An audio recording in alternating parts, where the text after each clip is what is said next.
So Ryan, we did the Cleveland Heights Hoover game last week, and the quarterback, just a junior, Darion Fair, he put on a show. He sure did. The stats are phenomenal. 177 yards rushing, 5 touchdowns. And he made sure when he scored 5 that everybody in the stands knew about it. And he should have been proud.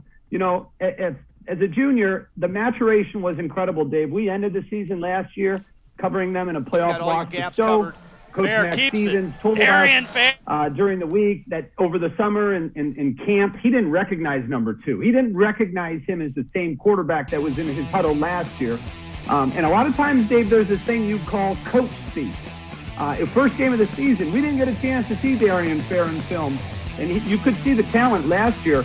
Well, we thought the talent and really some incredible skill last Friday night from Darion Fair, and he is flat out a problem for any defense they're going to face this year. Yeah, without question. That's a dual threat guy, and if you're facing Cleveland Heights, you better figure out a way to stop number 2 because he is tough. All right, Jalen Minter from Villa Angela St. Joe's, another quarterback. Vikings, a big win in Jeff Rotsky's debut as head coach over at VASJ. So there's a lot of questions. What is Coach Rotsky going to put out on the field? Who's going to be on the field? How is the offense going to do? And CVCA was their week 1 matchup. Well, listen, Jalen Minter answered so many of those questions and posed a lot of questions for future opposing teams, just like I mentioned with Cleveland Heights.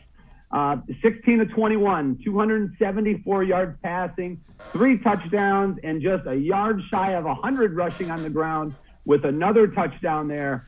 Most of that work was done in the first half. They're going to travel to Holy Name, the 1-0 undefeated Holy Name.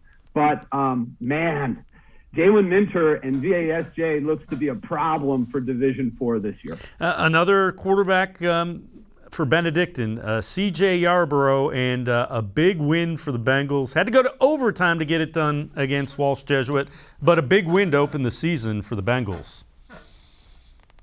We say it in week 1, there's questions. I just mentioned it with Avon's team and what they were going to do offensively. And there are often a lot of questions. And C.J. Yarborough had some game time last year when Ronnie Schultz got hurt, that they're playing a Walsh team that's very, very good. They had an all-new offensive line. And C.J. Yarborough looked like a fifth-year starter at Benedictine. 320 yards passing, 4 touchdowns through the air, 1 rushing touchdown. He got it to his speed guys like Marvin Conkle and Brandon Boyd, and he stepped up when the chips were down in double overtime, a huge pass on a fade route up the sidelines to Brandon Boyd. That was the game of the week in Northeast Ohio. Benedictine and Walsh, Dave, I know we're doing games every Friday, but if they play on next Friday, I might sit it out, buy a ticket, and go see these 2 teams because it is an instant classic every time they line up with each other. Well, another one that you want a ticket for, the performance T.C. Caffey from Hubbard put on Friday night. Yeah, I feel like these are numbers that are like week 5 and the body of work through 5 weeks, but it wasn't. It was just 1 game for T.C. Caffey. 463 yards rushing and 5 touchdowns in a 48-28 win.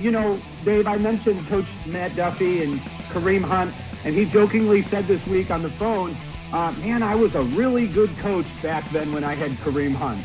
And that's how you have to feel with a guy like T.C. Caffey. If it's 3rd and 2 or 3rd and 22, give it to T.C. because 463 yards rushing, it tires me out just to think about running that far. And there is some separation, as you can see on the screen there, Dave. There's some speed coming out of Hubbard with T.C. Caffey.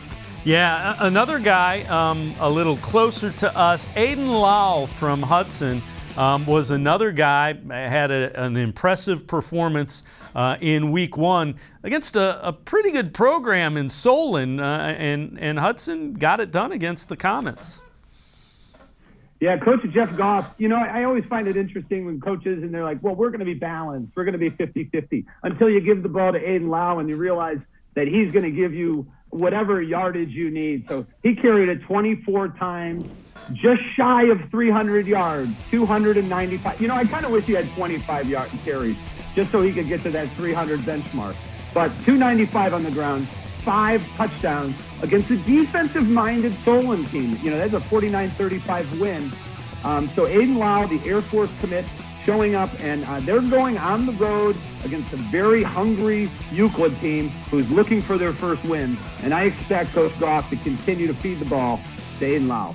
And you see the speed and the ability to break away by Aiden Lau. It's a guy played a little bit as a sophomore, kind of got banged up midway through the season a couple years ago. So good for him to get off to that start.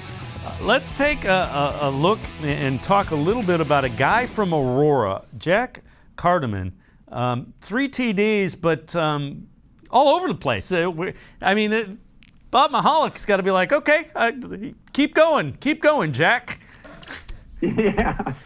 And when does he take a break? You know, that's what I want to know. You remember it's like 1 if by sea, 2 if by land, 3 if by air. That's Jack Cardeman. He had a touchdown on offense receiving. He returned a 79-yard kickoff to the house for another touchdown, and then he had a pick 6. Let's sprinkle in 40 yards rushing, 55 yards receiving. I heard he bought the team meal afterwards, and he did the team jerseys, the laundry. What a guy, what a player, Jack Cardeman. I hope he's still resting after that game, getting ready for tomorrow night, because they got a big one coming up against St. Vincent St. Mary.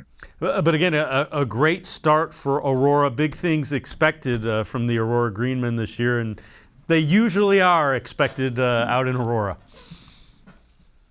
Yeah, absolutely. I mean, this is a stacked. I think that Division 3, Region 9 is stacked. And Bob Mahalik, one of the best coaches. You know, we talked about Mike Elder, Larry Laird, you know, Coach Duffy, Coach Bell, some of the top coaches in the area. Of course, Bob Mahalik, he finds a way year in, year out to get his teams into the playoffs and make a deep run. And it looks like this is the type of team that's primed to do that. What a coach.